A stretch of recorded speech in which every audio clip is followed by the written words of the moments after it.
Don't come to the funeral. We don't need a scene. My mother left a message on my voicemail. I deleted it. Then I deleted the deed to their house from my cloud, canceled the contractors renovating their kitchen, and sold the vintage Jaguar I restored for my father to a scrapyard. Don't come to the funeral. We don't need a scene. My mother's voice, clipped and cold, a pre-recorded rejection for the final act. Not a conversation, not a letter, a voicemail.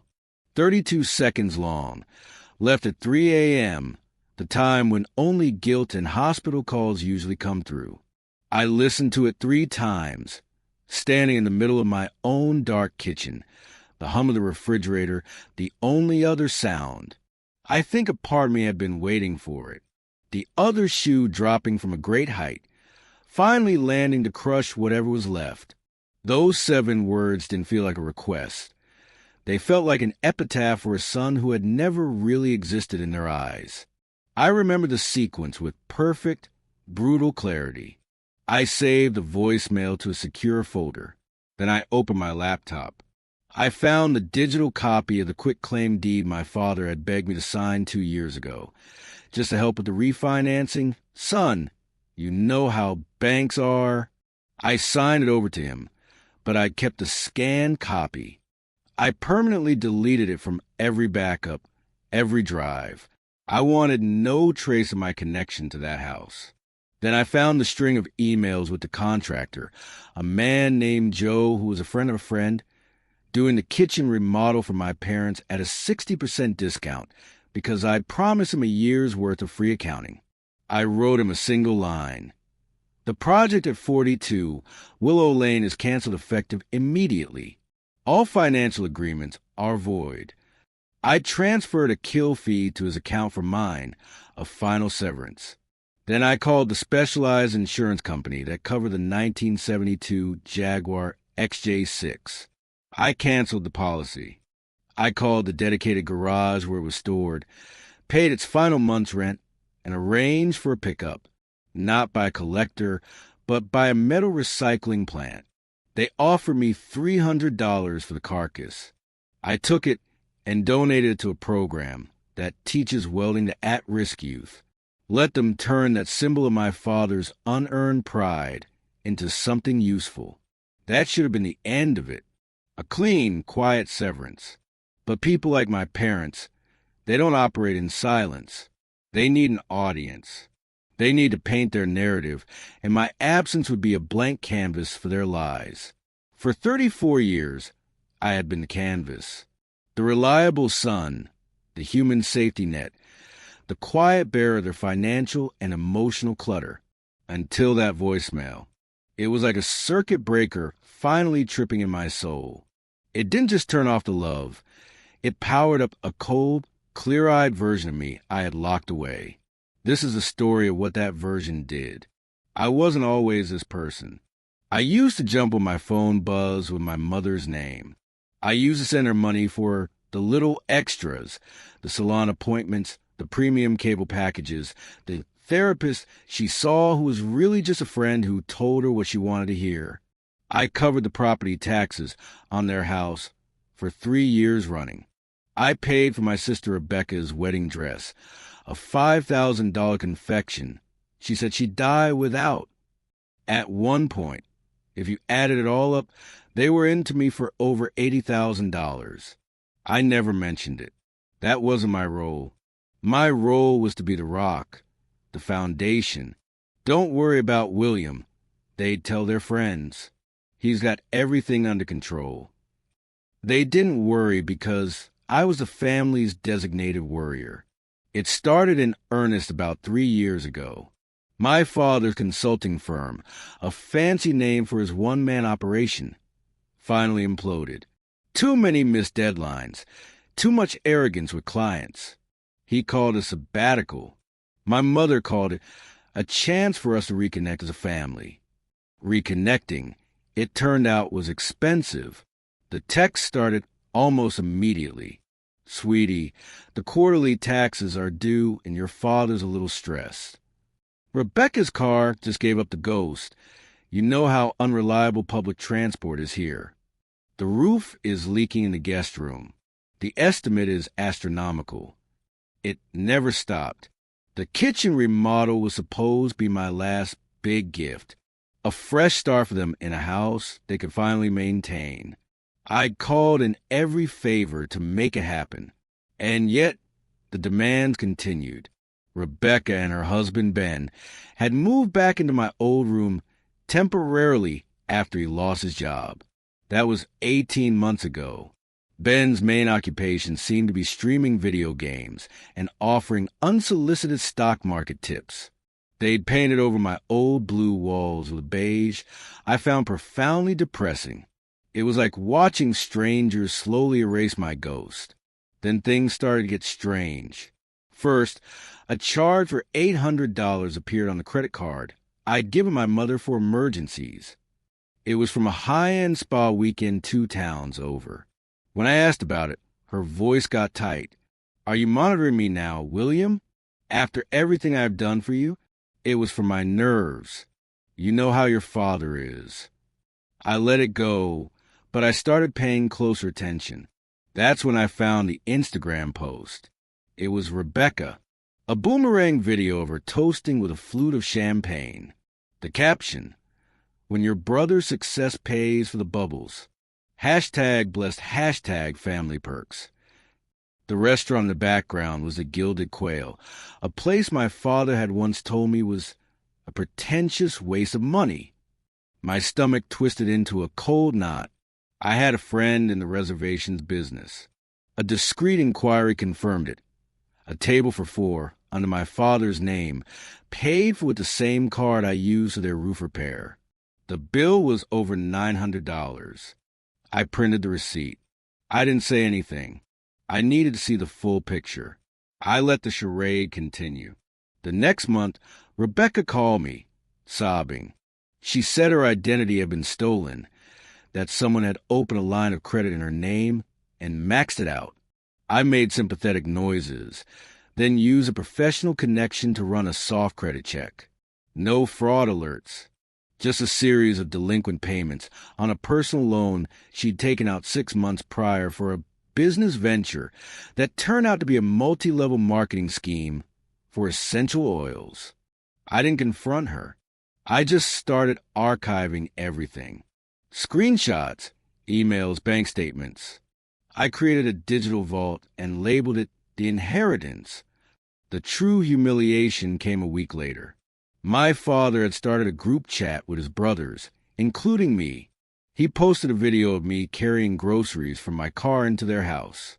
He'd edited it with a comical soundtrack and a text overlay that read, "The prodigal son returns with the milk and bread."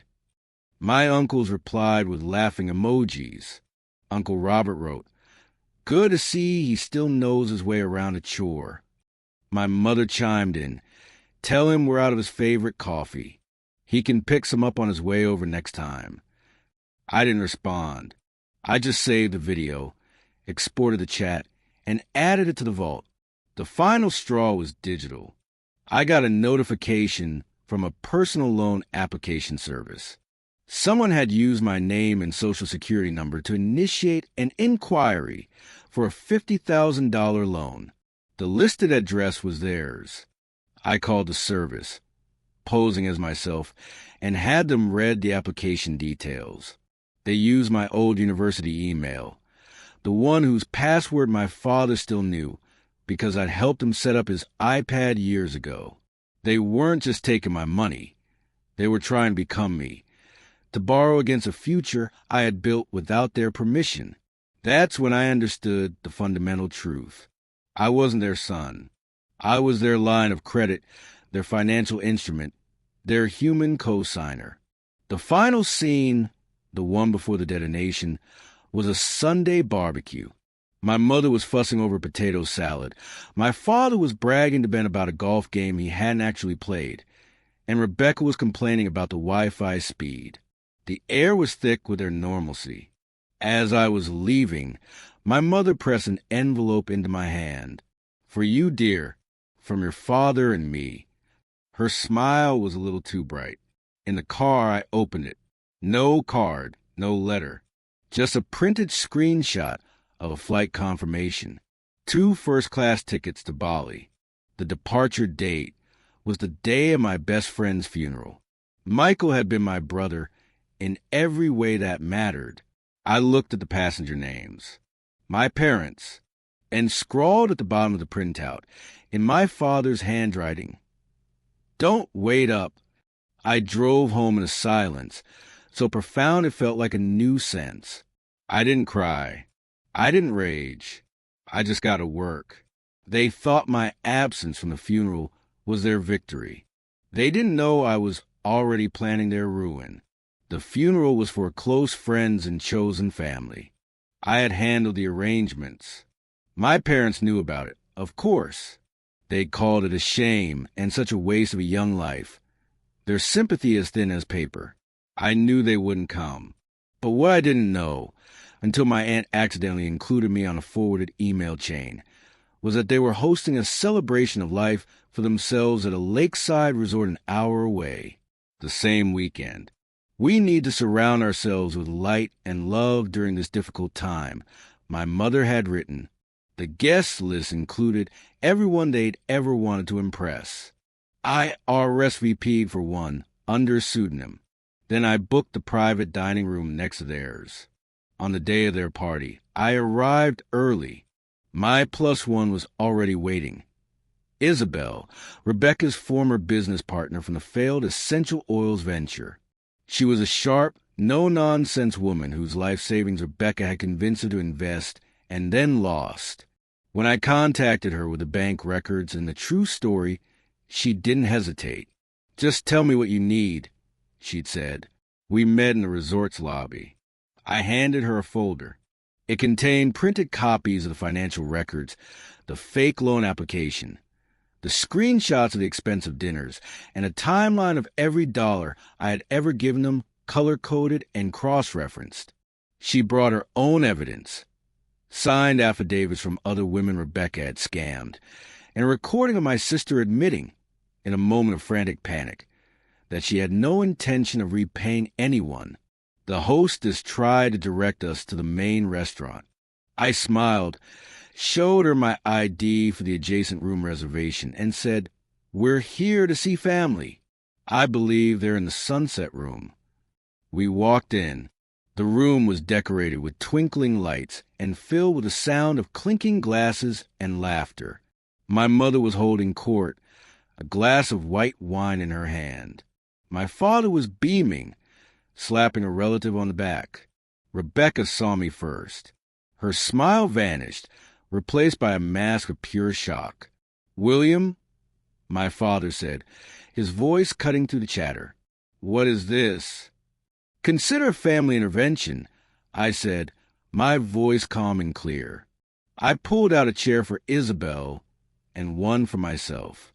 I placed my phone on the table and connected it to the small Bluetooth speaker I brought. I started with the audio. I played the voicemail. My mother's voice, cold and clear, filled the sudden silence. "Don't come to the funeral. We don't need a scene." A collective gasp went through the room. My mother's face went white. Then I played a recording Isabel had provided. Rebecca's voice, shrill and defensive. "It's not my fault they were stupid enough to invest. It's a dog-eat-dog world. And William will always bail me out. He's soft that way. He can't stand to see his baby sister struggle."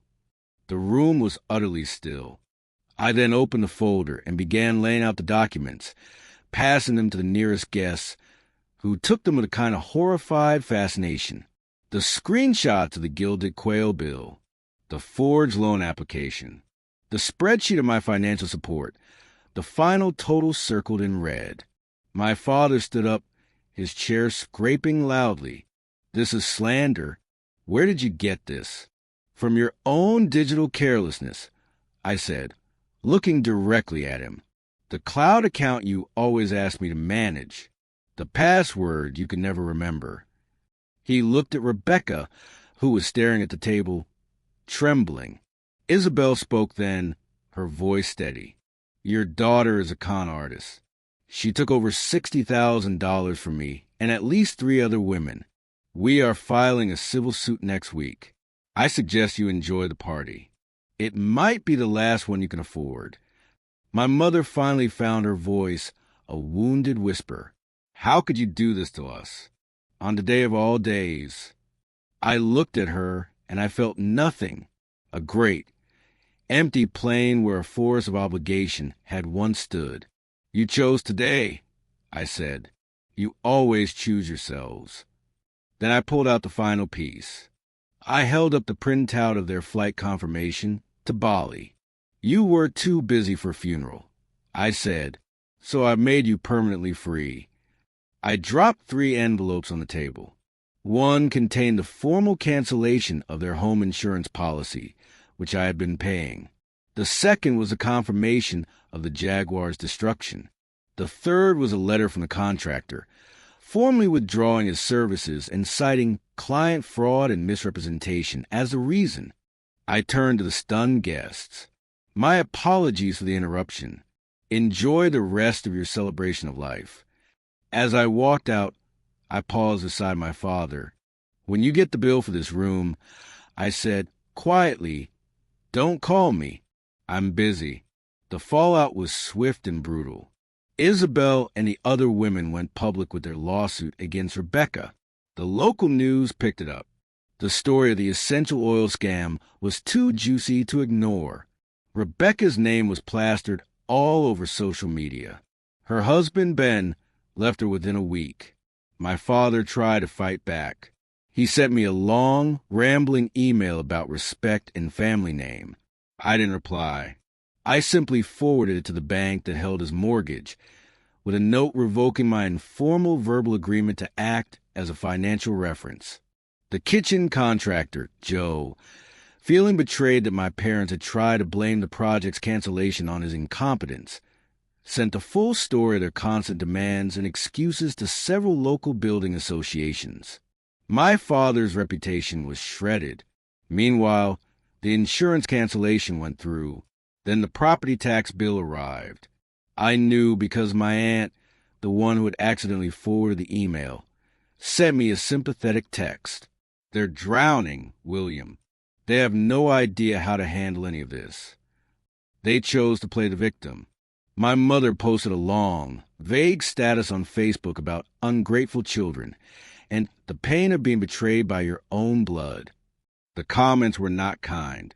One of her so-called friends from the resort party wrote, "I saw what happened. You brought this on yourselves." Another relative commented, "You took first-class trips while your son buried his best friend. You don't get to play the victim here." The post was deleted within an hour, but not before I and dozens of others had captured it. I went fully public. I created a private blog, titled it The Line of Credit, and published every piece of evidence: the voicemail audio file, the spreadsheets, the photos, the flight confirmation. I wrote no long, emotional diatribes. I just presented the facts, one after the other, in a cold, chronological order. I shared the link on a few online forums for people dealing with toxic family dynamics.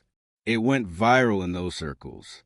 A financial advice podcaster featured it as a case study in setting boundaries with financial vampires.